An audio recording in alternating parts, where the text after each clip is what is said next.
Assalamualaikum warahmatullahi wabarakatuh. Sugeng sonten para pemaos. Kita saking kelompok 3 Doso C, siswa-siswi SMA Negeri Tunggal Kota Mungkit, tepangaken nami kula Ratisya Azale Sifa absen 3 doso setunggal. Kula Iban Faisal absen 19. Kula Izatul Asfa absen 2 doso kalih. Kita badhe nyuguhaken pawarta babagan kerajinan tangan ing Pasar Seni Borobudur.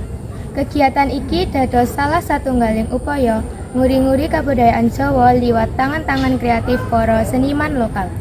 Mugi pawarta menika saged nambah wawasan lan tresna dumateng kabudayaan bangsa.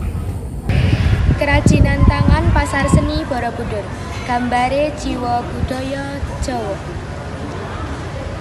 Pasar Seni Borobudur minangka papan perdagangan seni lan kerajinan tangan khas Jawa kayata topeng, batik, patung, wayan lan maneka pernak-pernik budaya. Kabeh produk kerajinan nggambarake filosofi budaya Jawa sing adiluhung lan ngandhut ajaran kebecikan, kesabaran lan kawicaksanaan.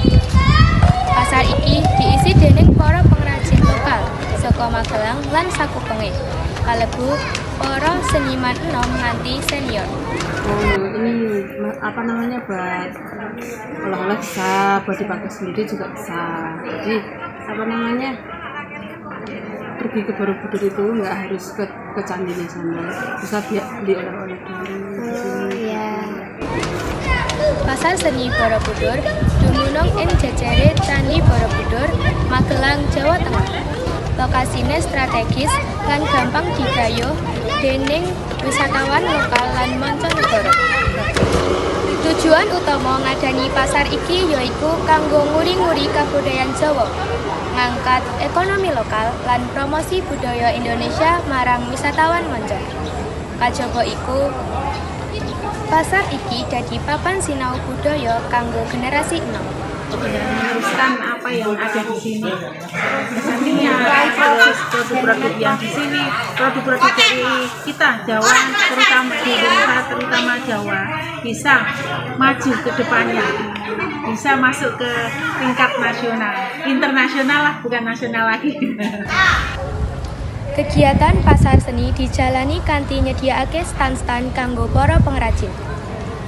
Pemerintah lan komunitas lokal nyediakake pelatihan, promosi, lan pendampingan bisnis kanggo ningkate kualitas lan daya saing produk supaya bisa mlebu pasar internasional.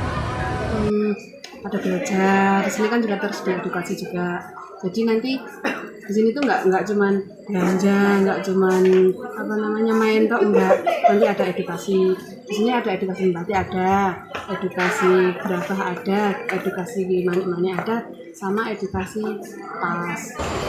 Menurut kula, Pasar Seni Borobudur ora mung dadi pusat ekonomi kreatif, nanging uga minangka gambaran nyata saka jiwa budaya Jawa sing lestari. Mula saka iku, ayo bebarengan dukung lan apresiasi karya para pengrajin lokal supaya budaya Jawa tansah lestari lan bisa diwariske marang anak. Mangkono pawarta ingkang saged kula aturaken babagan kerajinan tangan ing Pasar Seni Borobudur. Mugi kita tansah eling lan waspada nguri-nguri kabudayaan Jawa kanthi cara ngejak generasi enom supaya luwih tresna lan ngajeni warisan budaya.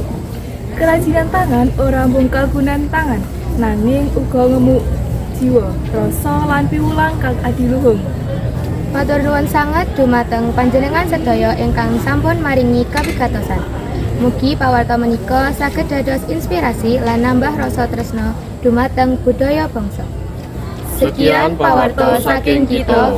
Wassalamualaikum warahmatullahi wabarakatuh.